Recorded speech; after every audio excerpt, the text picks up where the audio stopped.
திரும்ப திரும்ப பிடிச்ச படத்தை மறுபடியும் பார்ப்பேன். வந்து நம்ம ஒரு சில படங்கள் வந்து நம்ம டயர்டா இருக்கும்போது எனர்ஜியே இல்லாமல் இருக்கும், சில நேரங்களில் எம்டியா இருக்கும். அப்போ ஏதாவது ஒரு எனர்ஜி வேணும்னா என்ன படம் தெரியுமா பார்ப்பேன்?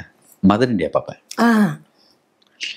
மதர் இந்தியா போட்டு துனியா அந்த சாங் ஸ்டார்ட் பண்ணும்போதே துத்திடும், நம்மளுக்கு நெச்சமா இருக்கும், உண்மையா இருக்கும்.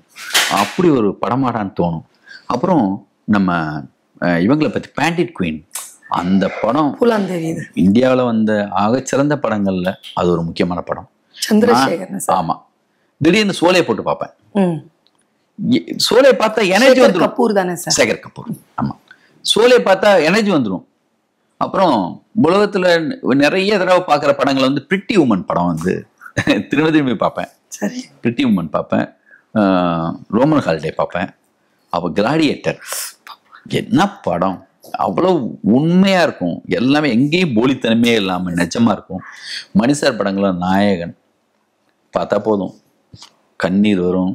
தேவர் மகன் திரும்ப திரும்ப திரும்ப பார்க்குற படங்கள்ல தேவர் மகன் இருக்கும், முள்ளும் மலரும், சங்கராபரணம், கிளாசிக்கான ஒரு சில படங்கள். நம்ம பண்றது வந்து கொஞ்சம் ஓரளவு என் படத்தை கொஞ்சம் இலக்கியமா, கொஞ்சம் ஒரு ஃபைட் எடுக்கும்போது கூட கொஞ்சம் லட்சணமா ஏதாவது இருக்குன்னு ஏதாவது நினைச்சாங்கன்னா அது ராம்கோபால் வர்மா, பாசில் சாரு, அப்புறம் வந்து விஸ்வநாத் சாரு, மணி சார், பாக்யராஜ் சார், இவங்க தான் எனக்கு எப்பயுமே பின்னாடி எப்பயுமே இருந்துகிட்டே இருப்பாங்க.